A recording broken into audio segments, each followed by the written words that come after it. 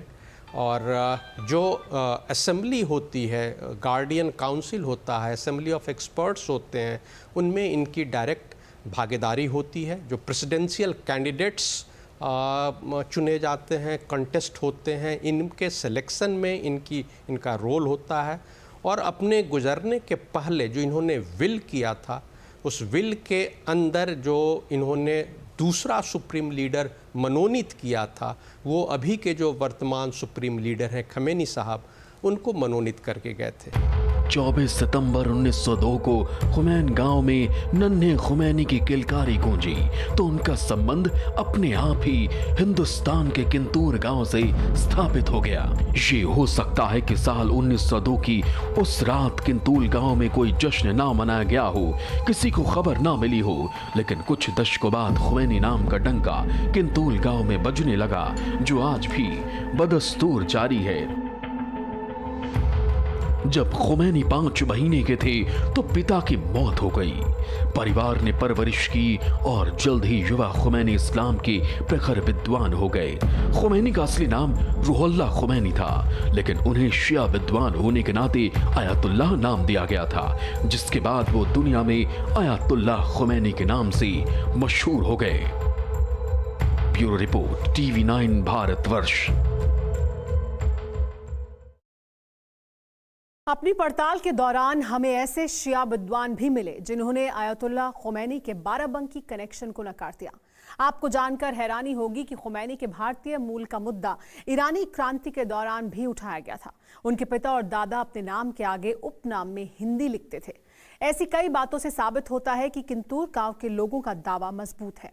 बहरहाल अब आपको इतिहास के उस दौर में ले जाते हैं जहां आयतुल्लाह खुमैनी ने इतिहास रचा, और उसी दौरान कुछ ऐसा घट गया जिसने ईरान को अमेरिका का सबसे बड़ा दुश्मन बना दिया। वो दुश्मनी आज भी जारी है। आयतुल्लाह खुमैनी के रहते ईरानी क्रांति के बाद जो हुआ वो अमेरिका आज भी नहीं भूला है।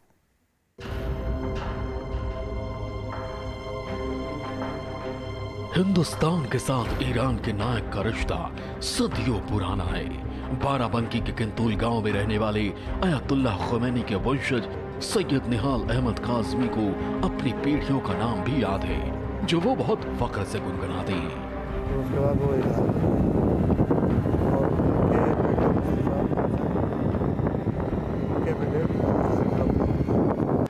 किंतूर गांव का बेटा ईरान का फरिश्ता बन गया।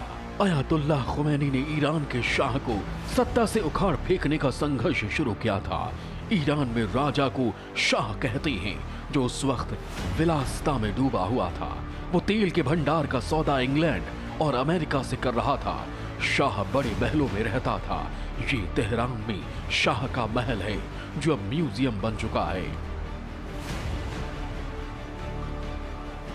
विदेशियों के साथ शाह के महलों में होने वाली रंगीन महफिलें मशहूर थी। ईरान की जनता को ये अय्याशी चुभ रही थी। शाह का विरोध पूरे देश में शुरू हो गया। मौलवियों ने शाह पर ईरान की सभ्यता को बर्बाद करने का आरोप लगाया, और इस बगावत की कमान आयतुल्लाह खुमैनी के हाथों में थी, जो अपनी तकरीरों से शाह पर हमले कर रहे थे। शाह ईरान पूरी तरीके से अपना मगरबी निज़ाम ईरान पे थोप रहा था। तो उस वक्त खुमैनी साहब पर जब लोग हंसते थे, तो खुमैनी साहब ने कहा था कि मेरा इनकलाब तुम्हारे वास्ते नहीं है, मेरा इनकलाब उन लोगों के वास्ते है कि जो बच्चे अपने बाप की उंगलियां पकड़ के चल रहे हैं या अपनी माओं की शिकम में हैं। ज़माना इनका इंतज़ार कर रहा है, जब ये बच्चे जवान होंगे तब मेरा इनकलाब भी जवान होगा। आयतुल्लाह खुमैनी अवाम के सरपरस्त बनते जा रहे थे। शाह ने साल 1965 में आयतुल्लाह खुमैनी को देश निकाला दे दिया। वो पहले तुर्की गए, फिर इराक के नजफ में जाकर बसी। उस समय इराक में सद्दाम हुसैन की सत्ता थी। नजफ से आयतुल्लाह खुमैनी का बरसों पुराना नाता था। संयोग देखिए, इसी नजफ में साल 1830 में उनके दादा हिंदुस्तान से जियारत करने आए थे और 135 साल बाद पोता इराक के उसी शहर में शरण लेता है। कि किंतूर में एक ऐसी हस्ती पैदा हुई है जो एक पूरे नई कंट्री को एक रेवोल्यूशन वहाँ लेके आ गई और वहाँ पे उन्होंने पूरी एक क्रांति पैदा करके पूरी नई चीज़ें कर दी। तो वो चीज़ें हैं और हम लोगों को बहुत खुशी होती है कि हम लोग ऐसे ख़ानदान से, ऐसे लोगों से, ऐसे हमारे बुज़ुर्ग हैं जिनसे हमारा ताल्लुक़ है। ठीक। खुमैनी विचारों के कट्टर जरूर थे, मगर उनके अंदर एक शायर बसता था, एक मौलवी जो इस्लामी गणराज्य का सपना देखता था और जब शेर लिखता था तो शराब और साकी की बात करता था। आपको जानकर हैरानी होगी, खुमैनी के अंदर एक हिंदुस्तान हमेशा बसा रहा। वो जब शेर लिखते तो रूह उल्लाह हिंदी नाम का इस्तेमाल करते। हिंदी उपनाम उनको दादा और पिता से विरासत में मिला था। उनकी गजल के 2 शेर तो काफी मशहूर हुए। खोल दे साकी दरे मैं खाना की, रहूं मस्त शबो रूह, मदरसाओ मस्जिद से बेजार हो गया हूं मैं, ताज़ा करने दो मुझे उस बुत कदे की हंसी याद, कि मैं कदे के बुत की नवाजिश से जिंदा हुआ हूं मैं। विद्रोह या एक प्रोटेस्ट की जो सोच विकसित होती है, उस प्रोटेस्ट या विद्रोह की सोच की वजह से जब ये लीडरशिप कमांड टेक ओवर करते हैं तो उसका फ़ायदा ईरानी जनता को तो ज़बरदस्त हुआ ही, और उसके बाद हम देखते हैं कि लोकतंत्र की प्रक्रिया शुरू होती है। खुमैनी इराक से फ्रांस चले गए, पर ईरान में क्रांति की चिंगारी आग बन चुकी थी। शाह का तख्त खतरे में था। खुमैनी की तस्वीरों के साथ विरोध प्रदर्शन होने लगे। खुमैनी की तकरीरों से ईरान उबलने लगा था। चारों तरफ आग जल रही थी। इसी दौरान जनवरी 1978 में शाह ने खुमैनी के खिलाफ ईरानी अखबारों में एक लेख लिखा, जिसमें उन्होंने आयतुल्लाह खुमैनी को भारतीय मूल का मुल्ला कहकर संबोधित किया। खुमैनी पर हुए इस हमले ने ईरान की जनता को और भड़का दिया। अब तो शाह की तस्वीरें सड़कों पर जलने लगी। अमेरिका ने भी हाथ पीछे खींच ली। आखिरकार 16 जनवरी 1979 को शाह अपने परिवार के साथ देश छोड़कर फरार हो गए। हिंदुस्तान के किंतूर गांव में उस रात जश्न था, क्योंकि गांव के बेटे ने इतिहास की तस्वीर बदल दी थी।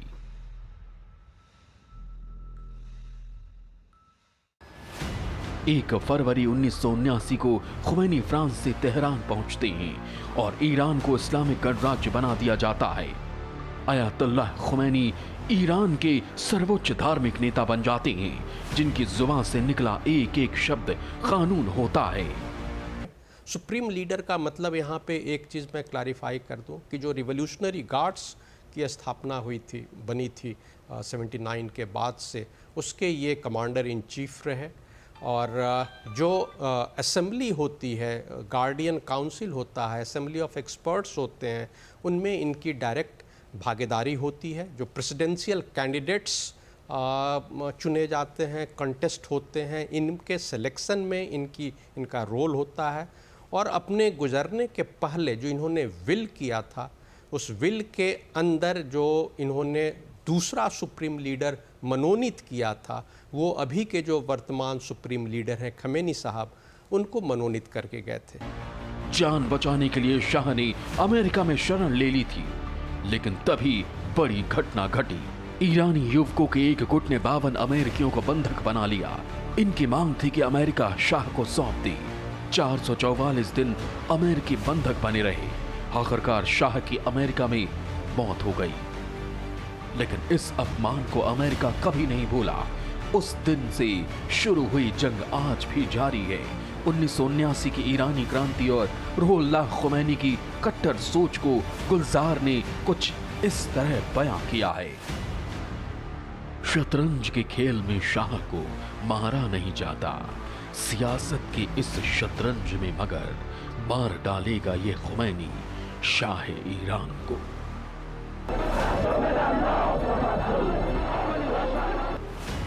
जब 4 जून 1989 को आयतुल्लाह खुमैनी की मौत हुई तो करीब 50 लाख लोग उनके जनाजे में शामिल हुए थे। इतनी बड़ी भीड़ इतिहास ने कभी नहीं देखी। उस दिन तेहरान के साथ हिंदुस्तान का किंतूल गांव भी रोया था।